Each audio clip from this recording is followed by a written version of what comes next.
The IRS political scandal exploded this weekend. Who got fired and why? A trip to Disneyland means waiting in long lines, but not for some wealthy New Yorkers. Soccer star David Beckham makes an important announcement. The story is coming up. And I'll have your latest weather forecast. Newscene starts right now.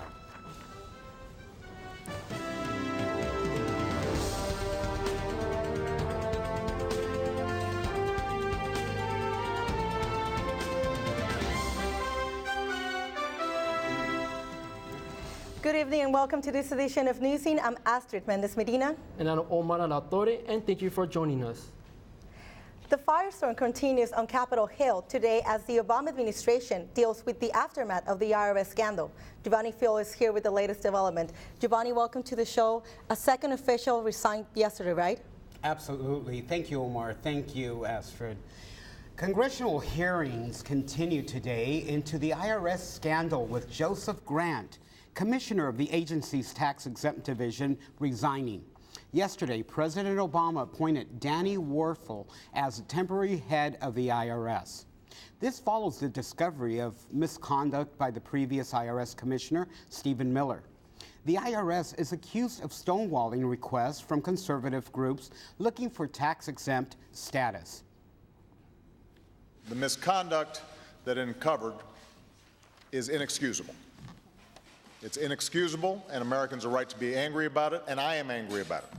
I will not tolerate this kind of behavior in any agency, but especially in the IRS. The IRS has admitted to targeting conservatives, even if the White House continues to be stuck on the word if. Now, my question isn't about who's going to resign.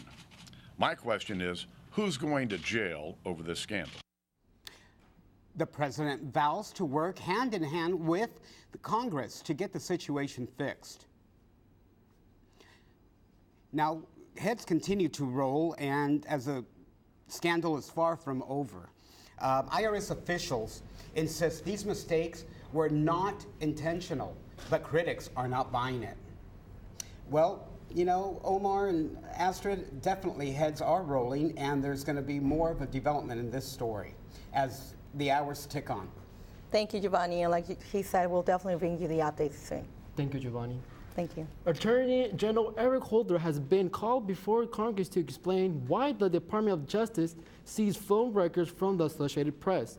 Holder says he wasn't involved in the DOJ investigation, but that it was legal and necessary. The AP strongly protested the seizure, calling it a massive and unpredicted intrusion into our news gathering.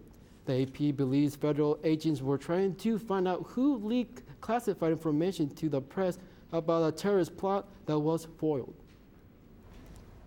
The Inspector General has declared that the Department of Justice lost track of some suspected terrorists. The reason being some of the suspected terrorists are in the Witness Protection Program, and when the program assigned them new identities, their new names got left off the no-fly list, allowing them to travel on commercial flights. At least 2 are believed to have left the U.S.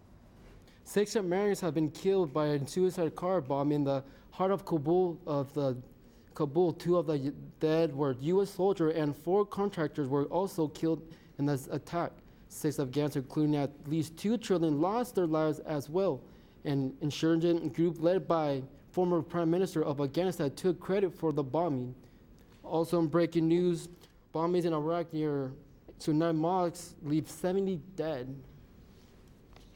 A note was found on the boat where Boston suspect Johar Tsarnaev was captured. In the note, Johar Tsarnaev said the bombings were payback for U.S. wars in the Middle East.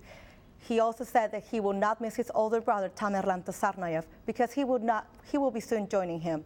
Tsarnaev is currently being held in a prison medical facility where he awaits trial. The younger brother could face the death penalty if convicted. A first-class surgeon in the U.S. Army is under investigation for sexual assault.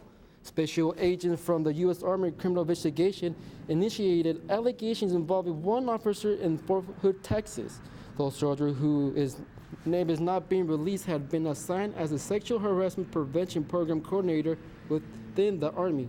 He has been accused of abusive sexual conduct, assault, and maltreatment to others.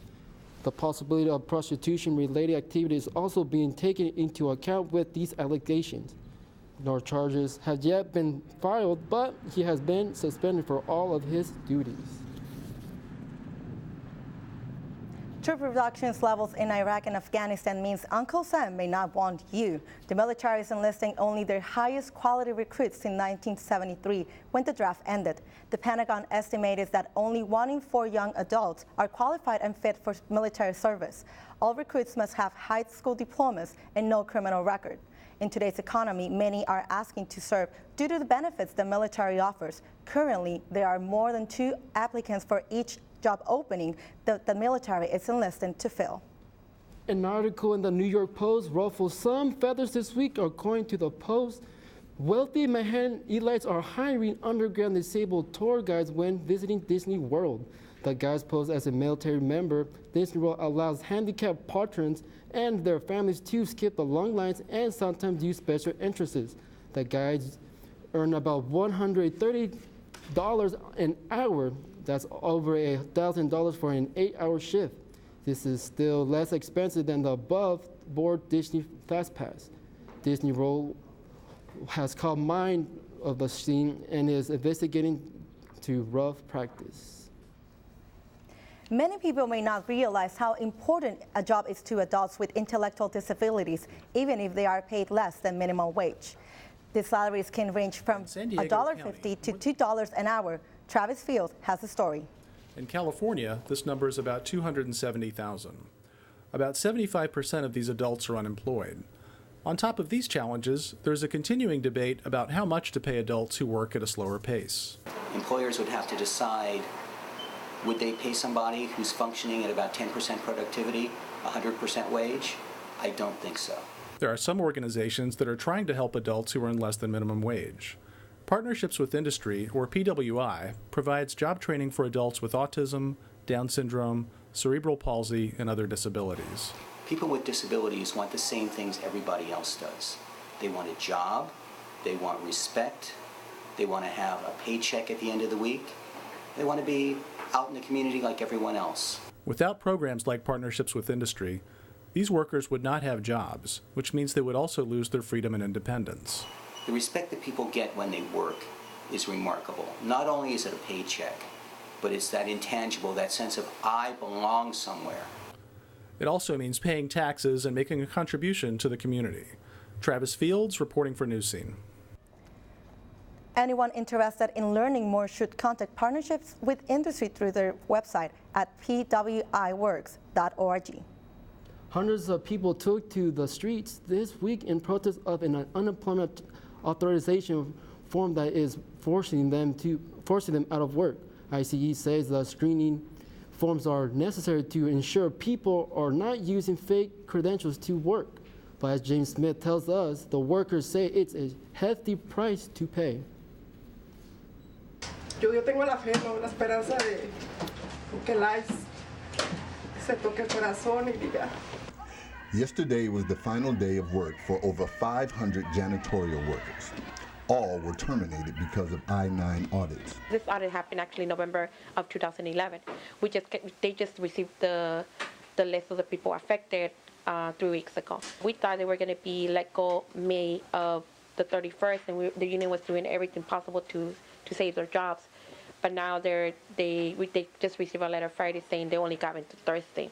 The I-9 is a document known as the Employment Eligibility Verification Form. Its proposed purpose is to verify an employee's identity and legal authorization to accept employment in the U.S. That's the only crime that they can accuse our janitors of working. That's the only crime. Another crime, what other crime? That they wanted a better life for their children. On Wednesday, the children of some of these workers stood and marched with signs in protest of the firings. I wanted it to make sure that our children wear that also of a message, that we're human beings and we eat, and we cannot have our parents without a job. Despite having lives here in America, many are left to consider returning to countries that are more foreign to them and their families than life in the U.S. Presidente Obama, let me stay in your country, please.